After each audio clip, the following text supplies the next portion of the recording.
Hey, hello, folks. Welcome to Pro Trader Strategies. My name is Eric Wilkinson, and this is Spotting the Trade. I'm going to get you folks what you need to know before you roll, and that's going to be talking about the economic data, how that impacts the overall markets with some market analysis, and then talk about the geopolitical fodder that helps round that all off. All right, so before you go, make sure you smash that like button. Don't forget to subscribe and hit the bell. The bell will let you know when I come in and announce for these Spotting the Trade videos.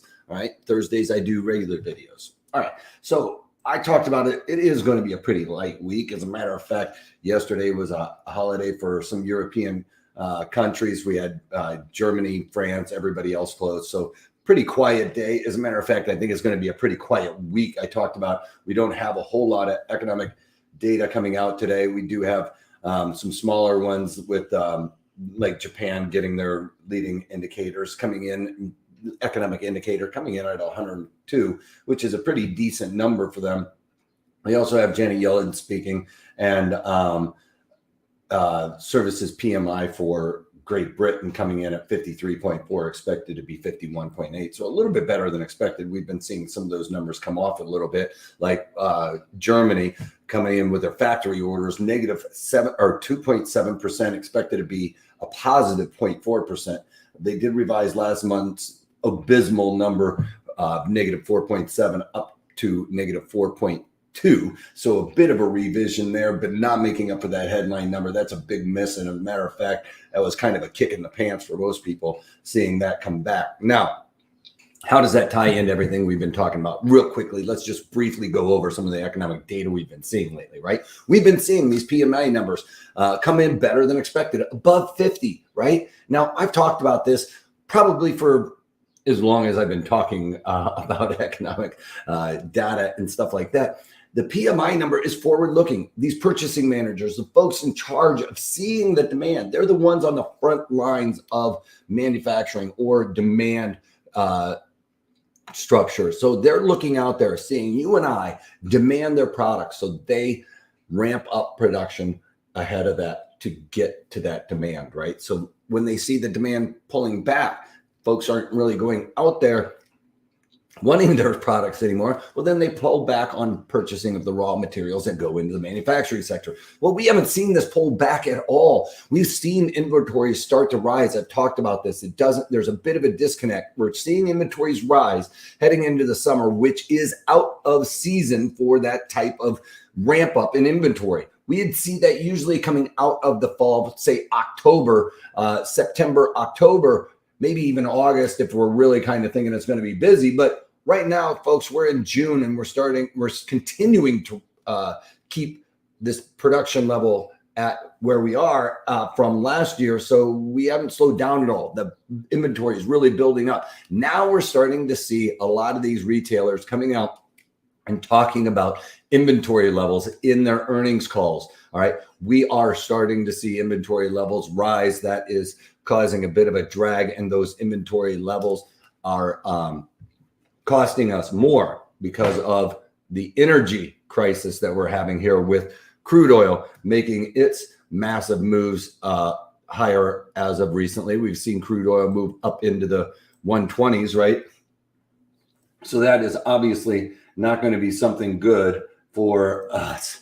All right, so let me just try and clean up my workstation here just a little bit so I can see. So really not any more economic data from that. We got some employment changes out of Europe in line with expectations. But the big thing that we're talking about here is the PMI numbers. We're seeing these guys, all the manufacturing numbers, continue to kind of ramp up here on their PMI number forward guidance. Now, the earnings folks are saying, hey, we're not really seeing these earnings move inventories, and that is going to cause a problem. That is a big problem right now, because that, for one, means if they are rising inventory levels and they are paying a high level for those inventories, well, think about this, folks. They're now not moving it. So now the cost to store those inventories is even going to be eating into their margins. So a lot of headwinds going on here, especially for the retail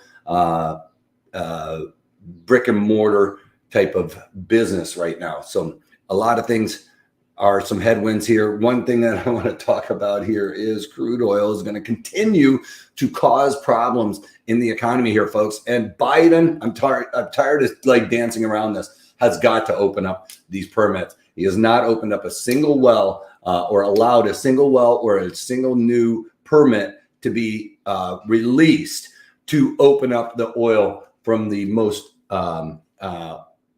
the country with the capacity to produce the most oil right now, which is the United States. And we are lagging behind because of, for whatever reason, this administration doesn't. The one thing that they could do to change this entire paradigm is basically say, we're opening up the oil again. And that would cause oil to come off. That would kind of ebb some of these, or like shelf some of these higher prices due to crude oil. Because think about it, folks, right now we're shipping using crude oil. We are moving crude oil with crude oil. All right. So it costs crude oil to move crude oil, which is increasing the cost of crude oil because of the higher cost of transportation. Right. So all of those things are driving price higher. The cost to move milk from one side of the country, maybe the Midwest, to the East or West Coast, that cost going into that gallon of milk. Think about it. If it costs, $2,000 to ship 2,000 bottles of milk from the East Coast to the West Coast, each one of those bottles of milk has to carry that cost. So that increases the cost by $1. All right. Say there's 2,000 bottles of milk in there. So all of that stuff is something that folks are running businesses digging into that. It wasn't ever really a major, we kind of looked at shipping as a cost or a burden. All right. But now it is actually a true cost that we have to account for going forward. Literally, if I think I'm, if I'm a landscaper and I have 100 trees, well, it costs, let's say, $2,000 to move 10 trees, right? Think about that money that goes, the cost of that tree just went up, right? Whereas before it might be $500 to ship those 10 trees. Now it's $2,000, folks. All right. 10 trees, $2,000. That means it's an extra, $100 a tree, right? Or actually 10 trees to $200 a tree. So think about it. If you had to buy a tree that was regularly $300, now it's $500, all right? Easily. So all of those prices are going all the way up. So if the landscaping is going up, the housing is going up, the polypropylene for the pipe is going up, the roofing tiles are going up because there's no concrete. All of that stuff is causing housing prices to increase while we are seeing higher interest rates. All of those things are costs to the consumer like you and I. That means that every day you and I are spending more out of our pocket for those types of things. That's going to drag the economy pretty severely. With that said, I wasn't having all my charts up here. So let's just kind of go through a few of them and try and flip through. Nothing to see here. Head and shoulders pattern kind of breaking down there. One thing that I think that we're seeing here is crude oil was trying to make a move to the upside here, as we were seeing this morning. Breaking above that 120 is something I was not hoping to see. I was actually hoping we were going to get a couple of counter opposing dojis here and then actually break that pattern, because usually when we get this, it's a continuation pattern, these two types of dojis put together, and of course we're starting to make a move. Now one thing we have hopes for here is a blast off and test 125 today and then sell back off to around 120. I would love it to go below 120 and settle, let's say 119. We get a 119 settlement after making that big rally and pull back. It's going to make a nice big hangman doji, if you will, or spinning top doji at the top of this move. That would be a great indication that we're starting to roll over. So we're not getting a clear, concise pattern here. Like this red doji was a pretty good sign yesterday. I was hoping coming into the day yesterday we were going to get a nice dark candle there. That would have helped us start to roll over. I mean, if you are looking at anything to make money, there's always a bull market somewhere. You go onto the crude oil companies; those are the ones that are making 52 weeks highs right now, and they are not going to relent, folks. As we continue to see prices of crude oil move higher, their margins are going to be going through the roof. So if you're looking for an investment right now, probably safe haven is going to be found in the oil companies. I think that you're going to see most of these stocks that are trading. Let's see here. There we go. Yes, it's connected. Most of these stocks that we're talking about, these recently here, that are going to be making moves to the upside are going to be petroleum based, right? They're going to be ones, energy type names that are going to be driving this. And sorry, I'm trying to think and punch this in at the same time, and it's not working out. I'm trying to get my screen set up here on this side. Find it. All right. So flipping through the markets, we can sit there and see retail. I would stay away from retail, folks. Starbucks, that's going to be a brick and mortar thing that is an issue. Netflix, I think, is really struggling these days. As a matter of fact, we talked about this stock with the butterfly yesterday, on Thursday. We'll be talking about the butterfly and how to build this out. We're going to be doing the long put butterfly, which I think is a bit of a better butterfly than the call butterfly, especially the way that I set it up. So please check that out tomorrow. Tesla really not doing a whole lot. CLX, Clorox, finding a bit of a bottom. If there's something that there's a staple out there that people are never going to stop using, it's probably Clorox. So probably a pretty good investment at those levels. I'd look to be selling some puts in there.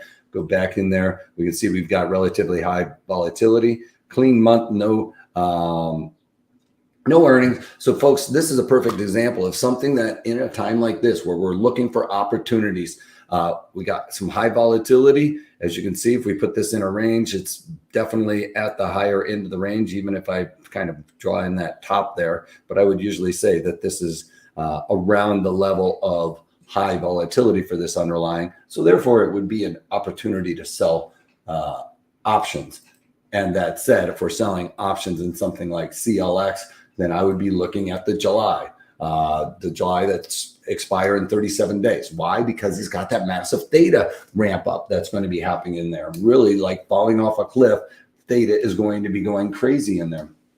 And then I'd be looking to sell some puts at around the 16-ish delta, which is what I talk about in all my webinars and stuff like that. So that would be something around the 120 handle. So if we're looking at the 120 handle for that, where are the 120s? Well, it's below the 52-week low right now, folks. And is Clorox really going to go anywhere? No. So when we've got this extreme volatility and we're looking for opportunities in these pullbacks, well, Clorox would not be a terrible stock to have in your portfolio, especially for the long term. I just don't think they're going to go anywhere unless you think somebody's going to come out with a new invention that beats bleach. I don't know.